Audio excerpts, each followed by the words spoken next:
Hello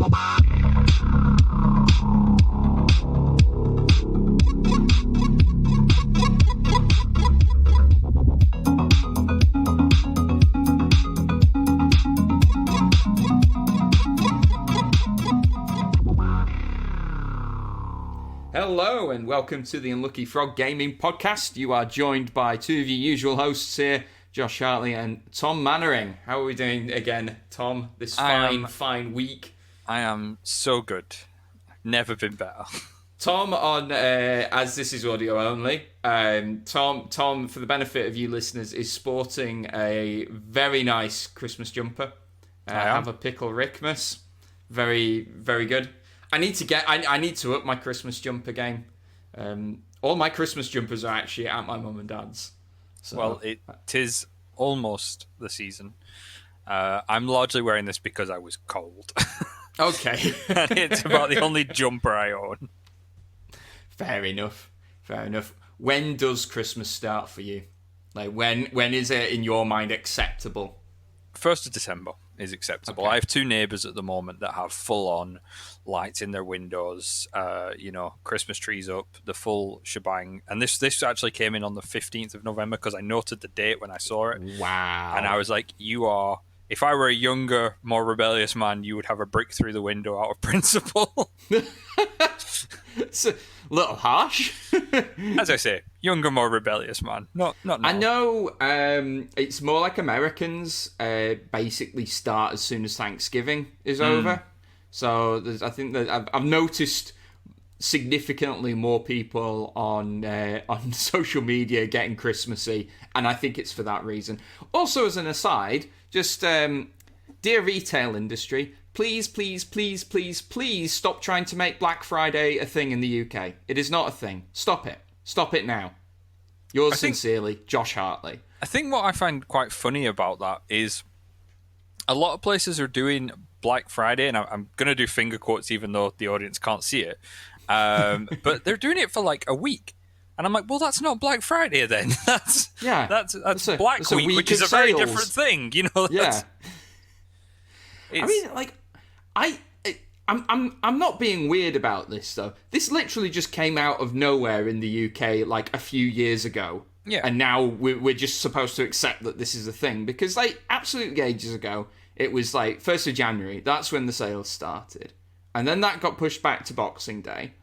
And I can cope with that. And there's a logic to it because, who's buying stuff after Christmas if it's not discounted? Yeah. Discounted. I nearly went Christopher Walken there. What I don't get is why would you want to adopt Black Friday? It is a horrible holiday. Like, the amount of people who've like died and things in like Black Friday stampedes and stuff, that's not something you want in your country. Yeah, exactly. It's stupid. And we should stop doing it and don't entertain. And if nothing else, none of them, most of the deals aren't actual deals. No. Like, they're the same price. They're just saying that it's like discounted. So. Or it's such a trivial discount as well. I looked at a few today on Amazon and I was like, yay, I saved 5%. What a steal. Woo! Anyway. That's just put the world to rights regarding celebrating Christmas too early and celebrating Black Friday at all. And that was a great podcast. We'll see you all. Good show, guys. Good show. No, we do have a few gaming things to talk about. I think we're going to spend quite a little bit of time talking about what Chaosium's brought out over Thanksgiving, which looks really cool. But we need to give a shout out first to Mr. Ben Porter. Because he has achieved the accolade of having one of his miniatures featured in White Dwarf. It's a truly impressive accolade, achieved by few, and well deserved. So, no, well done, Ben. It's his Auric. I'm going to get it wrong because they're just like dwarfs. Because it's like, although they're all the same. It's his Auric Rude Master. And you'll see that in the November edition of White Dwarf, which comes out today as of the recording of this podcast on Friday the 20th. So, and also, dear listener, you might be flicking through the pages of White Dwarf and thinking to yourself, man, I wish I could own miniatures that looked as nice as that. Is he paying you for this? This is Well, the now you second can! week in a row. Thanks to Ash and Hold Art. Air horns. Gonna get some air horns. So, alright, check out Ash and Hold Art, because evidently it's not just me who thinks Ben is a really good painter. It's the editors of White Dwarf as well. So hit him up and he'll sort you out. I don't think Ben, being anything but a good painter, was ever up for question. To be fair, I think no. Seen it, Ben's paint job will on many things. He's won quite a few competitions and things as well when he's entered. So I wouldn't even say that's up for debate. No, he's top notch. And if you are looking for those services, you yeah. Sorry, I want my bit as well. Yeah, fair enough. Ash and Hold Art. So that's one bit of news, but we were going to talk about Chaosium and the new release this week. So you brought this to our attention in the group chat. I did. So I follow a lot of Chaosium's social media, as I want to do, because I'm a contemporary modern day man, and I'm down with the kids. I'm a man of culture, I believe is what you should have said. Are you like me, a man of culture? And Chaosium announced on Wednesday that coming next week, so the start of the week that you will hear this podcast, I imagine, they are bringing out a new solo adventure, so an adventure you can play just on your own for Call of Cthulhu, and it's called Alone Against the Tide. It's got a very nice picture of a sort of runic sort of reptilian creature coming up amongst some standing stones in a what looks like a lake of some sort, surrounded by a forest. Give it a Google. It's really, really cool looking. And I brought this to your attention because I have done some of these solo adventures. As much as I prefer to roleplay en masse, these take more of a kind of choose your own adventure style approach, which is a classic that I think should make a comeback, if I'm honest. And yeah, they're really good. Yeah, I'm going to give this a go. Do I need the core rulebook to play through these? No, they are, as far as I'm aware, they are completely self-contained adventures. They take you through. I think in some cases, some of them come with like a pre-made character, but I think you can also make your own character for some of them. It's been a while since I did the first one that I ever did was called Alone Against the Flames, which I did years ago when it first came out. And I think in Alone Against the Flames you got a pre-made character, right? And I played it with that, and that's such a good adventure. Like I would, if you've not done that, I would recommend you start with that. There's also Alone Against the Wendigo, which I haven't done yet. Because I always forget it exists. And yeah, I don't fancy going toe-to-toe with a Wendigo. And I think there might be another one as well, but the name of it escapes my memory at the moment. But yeah, I would really recommend when this drops, it would be really nice to see what they've done with this in a sort of contemporary Call of Cthulhu. 'Cause the other ones are a bit older, and they've made some changes to not just the system for Call of Cthulhu, but sort of making it a bit more accessible. So I'm interested to see what they do with this one. And that would be an interesting decision if they let you build your own character, because building a character for a solo adventure is going to be so different from building it for a group. I mean, well, you've ran a ton of games that I've been a player in. I tend to lean into building characters that are very good at the thing they're supposed to be very good at, and rubbish at the things that they shouldn't be good at. Yeah. So, like, for example, R3 is amazing at, like, anything tech and mechanics, like, in Star Wars, but useless in combat, or next to useless in combat. You can't do that for a solo game, I imagine. I think Call of Cthulhu is perhaps one of the only places where you can do that to a degree, because it's a system that kind of says to you from the word go, combat is not going to go well for you. At best, you'll survive it. You're never going to have the big heroic moment in normal Call of Cthulhu because it is grounded in a lot more realism. And I think it encourages you to be creative with your character. So if you are, if you're a book smart character, you're going to probably do quite well with the research and stuff, but maybe not so well with the physical aspects like fleeing and exploring and some of those aspects. So I think it would certainly be trickier than going with a group, as it always is. But I think Call of Cthulhu is a game that you can play solo, and that you can play with a very small group as well, of 2 or 3 people. I think if they give you a chance to build your own character, that's great. I'd hope to see that. But even if you get a scripted character, I wouldn't bother too much, and I'd probably roll with it. But I think you'd probably get away with being able to make one if you knew how to. What I have considered doing previously with these books is using them as sort of a template to do a one-on-one adventure. So I act as kind of almost the book for the person. Almost read the book out to them, not in a weird, teachery way. But a bedtime story with Tom. Tom, this is horrible. Why would you tell me this at sleepy times? Yes. I am 12. Who are you? Get out of my room. Yeah. No. Do you know, funnily enough, though, I was actually going to suggest we could maybe do that for the podcast. We could. Yeah, I mean, content. Like you did with Ben, with that one with the weird, slightly sexualized prince. That was amazing. Yeah, why did we do that with the doll prince? I can't remember. Guys, if you haven't got a clue what on earth we're talking about, the previous episodes are up there where I'm going through the House of Madness with Ben, and it's a mess. It is a mess. It is. I think you're right. I think maybe we should do that next week. We'll pick it up and we'll do it next week. Yeah, let's do it. Okay. So yeah, tune in next week.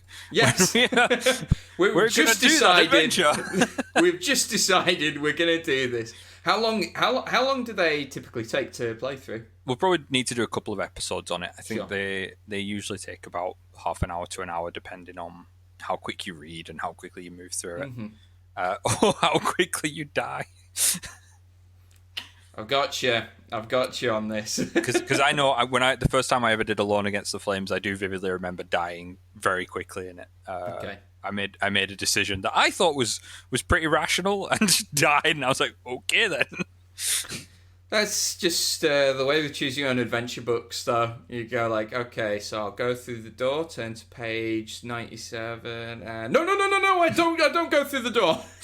I didn't mean that. No, I had my finger still in the page, so it's legit. I can just turn back. Yeah.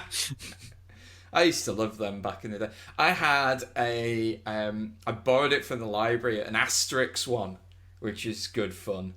That actually got you rolling some dice and everything, like the what are the really Fighting Fantasy? Yeah, Fighting Fantasy. I only had one lot of them, but I really enjoyed it, and I had a series of them, and it was Sonic the Hedgehog adventure books. That sounds awesome. Yeah, they were really, really cool. I don't know if my mum still has them. I don't know if it's still at my mum's in the attic where a lot of my childhood stuff got stored. So if I ever get a chance to go up there, I might see if I can dig them out. Has anyone ever used Sonic as a setting for an RPG? I've got a feeling that it would just get it would get weird pretty quickly if they ever did that. I imagine there is a setting for it as an RPG. I don't know if there's an official one, but I imagine there's certainly plenty of unofficial. And it's probably been ruined by furries. I was going to say, but you're playing in a very dangerous sandpit with that that particular fandom.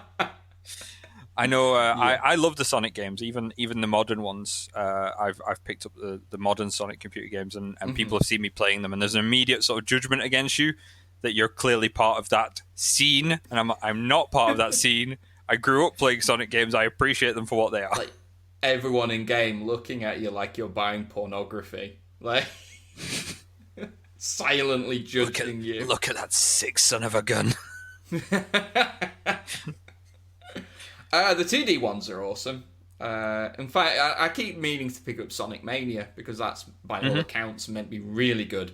But I haven't got around to it yet. I really enjoyed, to get completely sidetracked for a moment, I really enjoyed the Sonic Generations game that came out a few years back, because that actually merged the modern day Sonic games, which are a bit pants if we're being honest, with the historic kind of classic Sonic games. Okay, cool. And you had the modern Sonic alongside classic Sonic, and them kind of making fun of each other. That's neat. Yeah, it was an interesting concept. The game was not too bad either. Here we go. Well, look, this is an important life decision every young boy of our generation made. Were you Sonic or were you Mario? No, Sonic, all the way. In fact, above and beyond that, I not only was I Sonic, I was Edgelord because I was Knuckles when he came into it. I mean, to be fair, right, since then we've had Shadow the Hedgehog. So yeah, I bailed before Shadow became a thing, so I only actually learnt about Shadow in recent years. Doesn't he have his own video game where he's got a gun as well? And it's like a machine how can we gun. Make this guy look cool? Like, yep, he's got a red Go Faster stripe and a machine gun. I think my problem with like the 3D Sonic games, apart from like the whole purpose of Sonic is to go fast, and that's kind of difficult to pull off in a 3D platformer, I think, without you like falling off platforms and dying immediately, like just out of nowhere. But apart from anything else, they all seem to try and force some sort of weird gimmick, like you're Shadow the Hedgehog and he's got a gun, or you're Sonic the Hedgehog is now a werewolf as well, and it's like there's also Sonic the Hedgehog. I don't know if that's the same game actually. There's one that's set during like medieval times as well. Oh god, that might be the one with the werewolf. I couldn't commit because that was the sort of section of Sonic that I went, I'll just put that over there. Yeah, we'll skip this one. Whereas with Mario, because it wasn't about speed, like I think he made the jump to see what I did there. He made the jump to 3D a lot smoother than Sonic did. I think Mario is obviously the more enduring mascot, not only because Nintendo's still a console brand, but also because I think he's a bit easier to identify with. I think Sonic's very much sort of a sort of teen kind of, oh yeah, I'm all funky and I'm rad and shit, whereas Mario's a bit more kind of accessible. Yeah, he doesn't really have much of a personality. That's the thing. Like, he says it's he's me. Italian. It's me, Mario. Like, that's fairly accessible. Yeah. One last thing on Sonic the Hedgehog before we return our tabletop gaming podcast to tabletop games. Sure. Why did he like chili dogs? None of that makes sense to me. He's a hedgehog. Yeah, so that wasn't actually part of the Sonic games. That came in from the cartoon from the 90s. Because they wanted to make him a bit more rad and give him a bit more character. So he really got the attitude sort of turned up to 11 in the cartoons, and for some reason a writer decided he should like chili dogs. Not so just like chili dogs, like kind of obsessed with chili dogs. Yeah. I mean, how intolerable would I be if I talked about like chili dogs like non-stop? About as intolerable as you are now. Wow. I mean, I set you up for that. You really did. I've only got myself to blame. But yes, Sonic the Hedgehog, ladies and gentlemen. Where were we? I was going to talk more about Call of Cthulhu because I can't remember if I've said on the podcast or not that I'm actually considering trying GMing. You did mention this, I think, last week. Did you not? I don't think we recorded it. We might talk right after the episode. What will frequently happen, and it's not just like when I do an episode with Tom, this happens all the time when I'm recording with Ben, Charlotte, or whoever's on the show. Like, we'll record the episode, and then afterwards we'll have a really good conversation that we could have just recorded and made part of the episode. So I think I'm thinking of giving GMing a crack, and I've decided I think Call of Cthulhu is the system I'm going to go for. I don't know. I feel more comfortable with the rules of Call of Cthulhu than I do with Dungeons and Dragons, or certainly Pathfinder. Yeah. Pathfinder's needlessly complicated at this stage. I think when we discussed this off air, I said that Call of Cthulhu is much less technical and sort of there's less moving parts than D&D. Right, and I kind of think I kind of think that sanity is the only really difficult one to kind of keep a track on, and even then, you just kind of make a note to yourself at the start of the session, right? When so and so drops to this, they've gone nuts. Yeah, I think sanity is the thing that you have to be the most sort of able to improvise with, because from 1 minute to the next, a character can go from being fundamentally fine, and then they'll see some Cthulhuid horror, and their mind will snap. And on the spot, you've got to decide how that's going to. And there are some tables to roll on, but more often than not, there will be a component where you need to decide how that's going to manifest. So, to call on an example that we had a session where yourself and Claire's character Millie encountered a Cthulhu-influenced creature in a graveyard. Both mentally snapped at the sight of it, and Claire's character started to delusionally view you as her mother. It was her mother, yeah. And you became immediately fearful of men, which queued up quite nicely with you fetal in Claire's arms, with her protecting her mother, who was screaming for all the men in the party to get away from her. Get away from me, you beast! So it is something you need to. I can't even remember why. In my head, there was a reason why Claire saw her mother and why you became fearful of men. For the life of me, I can't remember what it was. You've got to try and kind of tie that moment of madness to the scenario, to the situation, to the character. I mean, you could go completely off kilter and just have something ridiculously random happen, but I think if you can find a way to tether them to the situation and to the characters, it makes it all that more impactful. Yeah, and incidentally, that moment is one of my favourite moments ever playing in an RPG. It was so funny just to act that out. It's the only time my guy's gone insane, though. It is, which is pretty good going for Call of Cthulhu. Yeah, I mean, all things considered, it's really good going considering how easy it is if the dice go against you. I think it is a strange one because although we had great fun in that scene, everybody was having a good laugh at it, and it was very funny to watch and to talk about. But on the flip side of it, it was also quite a dark moment as well when you actually sort of contextualize the situation. So that's one thing I really like about Call of Cthulhu as a system, just to sing its praises. As well, is it's a very dark, very foreboding, very grim setting, but within that there's this opportunity both in game and out of game for so many laughs, for some dark humor for sure, but also just some genuine sort of belly laugh moments.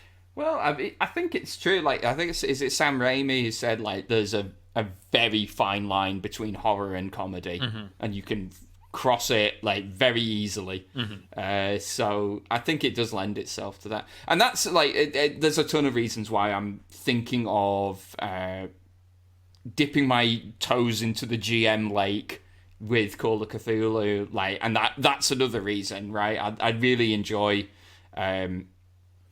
it creates some interesting interactions between characters, whereas unlike a lot of the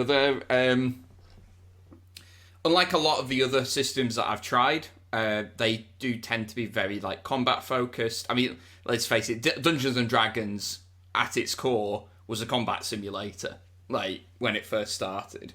Yeah, and it's just had extra stuff piled on to make it a bit more than that, and make it what we now recognise as role-playing games, as being a mix of everything. I think that's a bit of an oversimplification of a game that has evolved over decades, but yeah. Literally decades. I mean, not longer than we have both been alive. Yeah. Only just. No.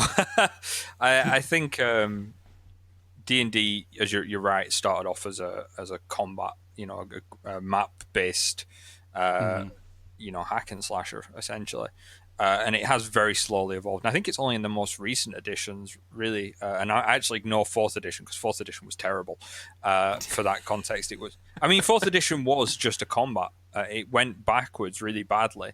And they removed a lot of the role playing elements that were intrinsic that were coming into it in 3.5, and they've kind of backpedaled on that a lot in fifth edition and steered into the role playing elements. I think it's a weird one because I've seen systems that are designed with role playing in mind, and they almost get overly clunky with the mechanics of it. So a good example of a system that I don't think you've played is the sort of Song of Fire and Ice role-playing game. The Game of Thrones. Right, yes.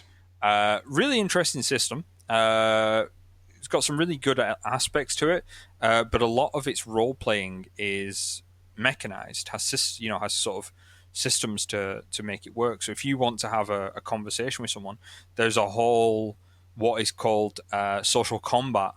Yeah, element, I've heard this. Where you roll your diplomacy against their grit or whatever it might be, and it can get a bit awkward because it stops being about your ability to put the point across or to play the game or to really evoke the character, and it becomes more about how the dice are landing for everything, which I'm not, as much as I like the idea of social combat, I don't like the idea of that becoming overly sort of based on dice rolls. It sounds like it takes an existing problem with role-playing games and cranks it up to 11. Like the existing problem being, how do you reconcile like what you're actually saying and the dice that you're rolling? Because I could be playing a really witty character, but I'm not a really witty person. And vice versa. You can have these people who are really funny, not necessarily playing a witty character, or even they are and they just roll badly, and it should have worked. Yeah, I think there's also like it can lend itself to some bizarre scenarios where like you can convince like the palace guard to let you in. Palace guards aren't going to let you in ever. No matter, you go to Buckingham Palace, right, and you cannot charm your way into that building. Yeah, I've tried. You've got to look at it from that's a different story. You've got to look at it from a cinematic point of view, I think, in that context. I think my big issue with the Song of Fire and Ice roleplay is you can social combat other players, which I really don't like, because you can, by having good rolls or min-maxing into social combat, you can have fundamentally force another player character, to do something that they don't want to do. And I think if you remove that player agency, if I want your character to do something in a game, for me, I should be able to find a way to persuade you of that. Whether that's, hey Josh, we're going to get a ton of gold for this, or hey Josh, we're heroes, this is the right thing to do, or hey Josh's character, as it should be in the situation. That's, even if I, Tom, am not the most persuasive person, I should never have the ability, shy of perhaps magical compulsion, and even then I'd be a bit uncomfortable with it, but I should never have the ability to take agency off another player character. Yeah, that's just going to lead to all sorts of feel bad moments as well, right? Like it's not going to end well for anyone. Do you want to hear the full horror story of that? Oh, yes, I do. So I wasn't privy to this, but I have heard the story. So in a game of Song of Fire and Ice that a couple of people I know were playing, I will not name them because of what I'm about to say, they were a group of people from different backgrounds, nobles, serfs, all those kinds of things in the setting. And they were trying to consolidate their power to deal with a situation. And one of them was playing a noble woman, who there was another individual in the group who was fairly high ranked socially, and she wanted to get him on side and basically tried to convince him that a wedding between their families would strengthen the bond. So engaged him in social combat to convince him to marry her, and all that comes with it, right? Yeah, exactly. You can't see Josh's face, but the horror that he's showing is appropriate to the situation. That's a big thing for your character to do that you might not necessarily want that character to do. And this character was not in a position to deal with basically her skills in this particular field. So was getting just beaten down in social combat, which is just a ridiculous thing to say. But what is quite interesting about it is there is a rule in that system where you can always break out of social combat by engaging in real combat.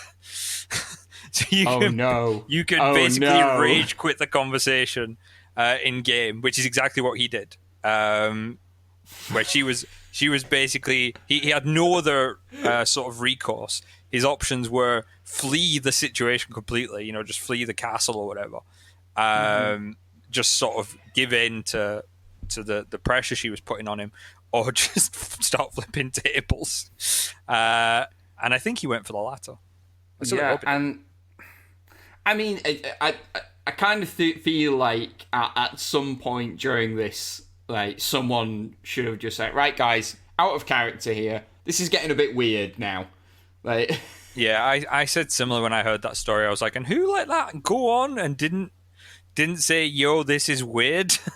But at the same time, I know these people have played together for a very long time, and they know each other quite well. So I imagine if anyone had gotten comfortable to the point that they were genuinely not comfortable with it, they would have said something. But it's still super weird. And I do not condone that sort of style of gaming. It just, don't take your player agency away. It's the worst thing you can do. Absolutely. So yeah. So that's our chat about Call of Cthulhu and role-playing games, etc., etc. I think the only other thing to touch on is you got a new mini. It's two things to touch on, actually. Two things that I've got. Okay. So the first one is, so it's been a while since I've picked up any GW products, at least to do anything with. I've made a few purchases, but they've just kind of gathered some dust over lockdown, just because I've been engaged otherwise. Because lockdown is surprisingly quite busy if you're a nerd. So I've picked up a Genestealer Cults miniature. I cannot remember this guy's name, but he's basically the assassin type character. Yeah, he's like a wee assassin guy. He's got a little mini Genestealer sort of familiar guy with him as well. It's such a nice model though. So much detail on it, which I love. He's got all these little like Genestealer Cult symbols on him, and he's got like little goggles on, and like it's a terrifying model to paint for how much detail there is on it, but it's really, really nice. The Genestealer Cult model range is I would say one of the best in 40k right now. Yeah. And like, I'm excited for you for whenever they get a new codex, because currently they are not particularly good. But I'm also excited for me when they get a new codex. I think I've played my Genestealer Cult army 2 or 3 times, and I've never come even remotely close to winning with them. And I think in part that is on me, because one, I don't really know their tactics very well, and two, my Genestealer Cult army is built up of models I like, or models I got in box sets, rather than sort of actually planned. So it's a bit sort of hodgepodge, rather than a proper army. But I am going to make, when the new codex comes out, I am going to make some amendments and pick up a few extra bits. I don't think you're going to be waiting too long, because like at the rate that they're going through codices, we're going to be done like well before this time next year. Yeah. Like, if they keep releasing 2 a month. Definitely. Speaking of which, Death Guard comes out in December. Cannot wait. Not talking Very about excited. Nope, it's not happening. No. No, we discussed this last week. I'm not going on a rant. I'm just going to move past it. We're going to breeze past that point. There's no new Space Marine codexes. Everything's fine. Yes. Okay. Moving on, though, you said you got something else. Yeah, so the other thing is as well, which I made you aware of today, is Tabletop Scotland have not been able to obviously have their event, but they have been staying quite active on social media. And they've had a couple of competitions and things for some free promo bits and pieces over the past few months. two of which have been centered around King of Tokyo and King of New York, both games that I enjoy, and I have King of New York. And I have won 2 of those competitions, which has been nice. So I got some promo cards from the first one, and today I found out that I've won a promo monster called the X Smash Tree, which is a big monstrous Xmas tree, which is nice and seasonally appropriate. So I'm looking forward to getting that. I approve wholeheartedly of the seasonality. Yeah, definitely. The funny thing is, by the time we come out of lockdown, it's not really going to be seasonally appropriate, but it's fine. We will be able to play King of New York or King of Tokyo at Christmas time in future years. Yes, so exactly. It will carry over for years to come when we play our festive games, as we normally do get together and play some games at some point. We were chatting today about doing the Secret Santa episode. We were figuring out the logistics. Logistically that will work. So I'm seeing Ben and Charlotte tomorrow, so I'll have a chat with them about how they want to try and do it. But we can make it work, and I'm up for receiving gifts. Do you know what I noticed though, which is really unfortunate? I have had the last 2 Secret Santas for Unlucky Frog. I got Tales from the Loop from you for the first one, which was awesome, and I got Cryptid, the game, from Callum. Yes. Tales from the Loop, I was planning on running this year. Didn't get to run it because of lockdown. And Cryptid, I got for Christmas, which is a board game, and couldn't play it because of lockdown. So my 2 gifts have both just been sitting waiting for me to use them, and didn't happen because of lockdown. I mean, I'm not exaggerating. I've got stuff from last Christmas that I haven't been able to touch. My Secret Santa present, which is Imhotep, that hasn't come out of the cellophane yet. And I got from, I think it was my brother who got me the Stranger Things Dungeons and Dragons kit. Oh, have you got that? Nice. Yeah, I've got that, and I haven't been able to touch it because we can't do things face to face right now.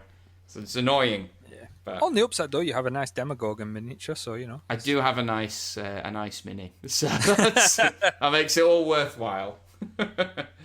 Rightio. Well, I think, guys, that is all we have time for this week. So, like I said, tune in next week because I am well up for doing the solo Call of Cthulhu game. Yep. I will probably die horribly, but I'm looking forward to it. I think we'll make it happen. Yeah. But until next time, guys, thanks again for listening and take care. Bye.